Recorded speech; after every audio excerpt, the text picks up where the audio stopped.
On August 1st, 2019, a horrific murder took place in Mansfield, England. An 18-year-old boy, Liam Gray, was stabbed at his grandfather's house.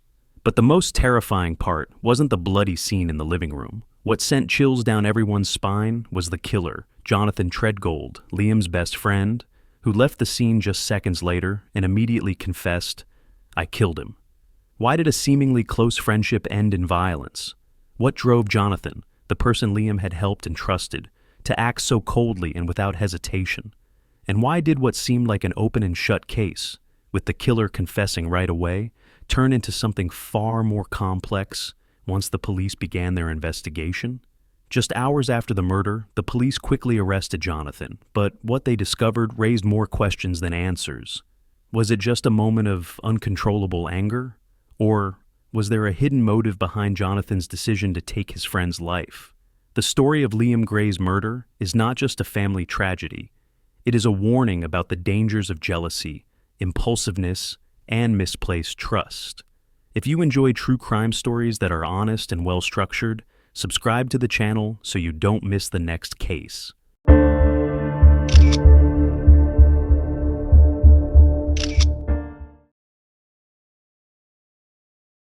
Liam Gray, 18, was a lively young man who always brought laughter to those around him. He lived in a loving family and was about to start a new chapter in his life, moving to Birmingham with his girlfriend to take care of their newborn daughter. But before leaving Mansfield, Liam wanted to spend his final moments with the two people closest to him, Reese and Jonathan. He had no idea that one of them would take his life. Jonathan Treadgold, also 18, grew up in a troubled household. From a young age, crime had been a violent and exploitative force in his environment, and he himself soon followed the same path. By the age of 14, Jonathan already had a history of intimidation and antisocial behavior. He also had a violent tendency when drunk and had even been arrested for assaulting his girlfriend. But despite his past, Liam believed he could change and genuinely considered him a true friend. However, what Liam didn't realize was that Jonathan never truly saw him as a friend. Jealousy of Liam's happy family, his bright future, and the love he received from those around him, was festering inside Jonathan. While Liam was building a good life, Jonathan remained stuck in his troubled past. The resentment inside him grew stronger, and at some point, it turned into a raging storm. The third person in the group was Reese, Liam's best friend since childhood. The two grew up together, as close as brothers. Reese also knew Jonathan, but he never imagined that he could become a killer. On that fateful night, Reese was standing outside in the garden when Liam went into the house to talk to Jonathan. Less than a minute later, Jonathan stormed out the door saying, "I killed that warrior." When Reese ran inside, he was horrified to find Liam lying on the floor, gripping his sword, blood pooling around him. A large knife lay beside him. Liam's grandfather, who was in the house at the time, tried to stop the bleeding, but the wound was too severe. Reese immediately called for an ambulance, but it was too late. In just seconds, what seemed like a casual and friendly situation had ended in a brutal murder. But what really drove Jonathan to act? Was this just a moment of rage, or had the signs been there all along? What would the police do to determine the motive behind this crime? We will find out in the next part. On August 1st, 2019, Liam Gray planned to spend his last evening in Mansfield with his two best friends, Reese and Jonathan. They sat together, talked, laughed, and drank. Everything seemed perfectly normal until a message popped up on Reese's phone. The message came from Jonathan's sister's boyfriend. The content was unclear, but it was enough for Liam to speak up in defense of the girl. This angered Jonathan. The tension escalated quickly. Furious, Jonathan stormed off, heading straight to Liam's grandfather's house, where the three had been hanging out. A while later, after cooling down, Liam felt bad about his words and decided to go back to make amends with Jonathan. Reese waited outside in the garden, thinking his two friends just needed a few minutes to clear up the misunderstanding. But less than a minute after Liam stepped inside, Jonathan burst out, panic-stricken, uttering three chilling words. "I killed him!" Reese rushed inside. He froze in shock as he saw Liam collapsed on the floor, clutching his chest, blood soaking his body. A large knife lay beside him. Liam's grandfather, who was still in the house, desperately tried to stop the bleeding, but the wound was too severe. In a panic, Reese immediately called for an ambulance. When the paramedics arrived, Liam was still breathing, but his pulse was weak, and he had lost a significant amount of blood. Meanwhile, Jonathan had fled. He ran to a nearby store, climbed over a fence, and confessed to the store owner that he had just attacked someone, though he attempted to justify it as self-defense. The police quickly tracked him down. Within hours of the attack, Jonathan was arrested. But at that moment, Liam was still fighting for his life. Despite being rushed to the hospital for emergency treatment, his injuries were too severe. A single stab wound was enough to take the life of an 18-year-old with his entire future ahead of him. Just hours later, doctors confirmed that Liam had not survived. Less than a day before, he had been talking about building a family, but now all that remained was grief and loss. Why did Jonathan do it? Was it just a moment of uncontrollable rage, or was there a hidden motive? What did the police do to uncover the truth behind the crime? Immediately after Jonathan was arrested, the police began gathering evidence to determine the true motive behind the crime. Jonathan insisted that he had acted in self-defense, claiming that Liam attacked first. However, what the police uncovered completely contradicted his statement. The crime scene examination revealed that Liam had been stabbed in the chest, but there were no signs of struggle or resistance. If this had been an act of self-defense, Liam would have had defensive wounds on his hands or signs of a fight, but there were none. This indicated that Jonathan had launched a sudden attack, giving Liam no chance to defend himself. A nearby security camera also captured footage of the three friends leaving a store before the incident occurred. Liam showed no signs of aggression or threats as Jonathan had claimed. Furthermore, when Jonathan left the park to go to Liam's grandfather's house, he didn't run in fear as he had stated. He walked calmly, showing no concern for his own safety.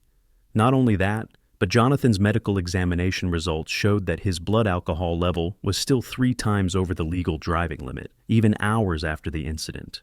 This proved that he had been drinking heavily before the crime, which could have impaired his judgment and led him to commit such a brutal act. However, as the police delved deeper into Jonathan and Liam's relationship, they realized that this was not just a temporary conflict. Those who knew both of them said that Jonathan had always been jealous of Liam. While Liam had a loving family, a newborn child, and a promising life ahead, Jonathan had grown up in a violent environment with no direction and an uncertain future. This jealousy may have been simmering for a long time, and on that fateful night, it erupted into deadly rage. Jonathan couldn't bear to see Liam happy, and he chose the only way he knew to destroy his friend's life, with a single, cold-blooded stab. After gathering enough evidence, the police decided to charge Jonathan with murder, and the case was quickly brought to trial. But had justice truly been served? Did Liam's family get the justice they deserved? The trial of Jonathan Treadgold took place on November 1st, 2019. Despite overwhelming evidence against him, Jonathan still refused to plead guilty to murder, insisting that it was self-defense.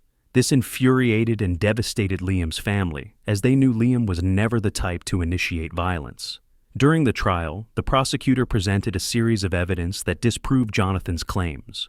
The autopsy report showed that Liam had been stabbed once, deep, forceful, and directly into the heart. A deliberate, intentional attack, not an act of self-defense. Security footage also confirmed that Liam had not displayed any aggressive behavior before the incident. Most importantly, eyewitness Reese recounted exactly what had happened, including Jonathan's immediate confession as he left the house. Despite the clear evidence, there was one aspect that deeply disappointed Liam's family. Jonathan was tried as a juvenile since he was still under 18 at the time of the crime. This meant that his sentence would be significantly lighter than if he had been tried as an adult for the same offense. After nearly 3 months of trial, on February 7, 2020, the court found Jonathan guilty, and 3 days later, he was sentenced to life in prison with a minimum term of 16 years. Upon hearing the verdict, Jonathan showed no remorse or emotion. Instead, he simply muttered one word: sound. A cold response, as if he had never truly cared about what he had done.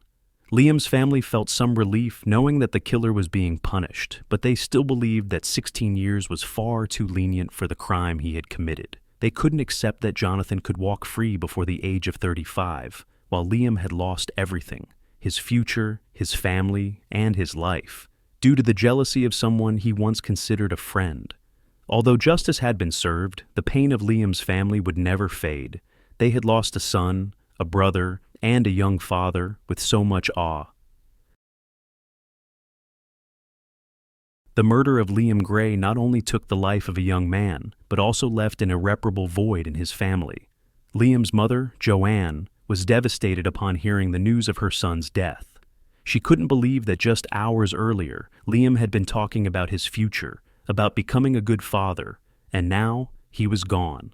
Liam's sister fainted when she received the news, while his girlfriend Cian was in such unbearable pain that she could barely speak.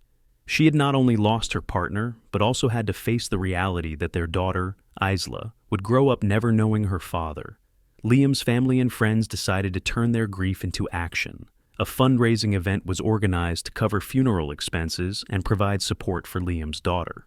A portion of the donations was also given to an anti-knife crime organization, in hopes that Liam's story could serve as a warning to young people about the devastating consequences of violence.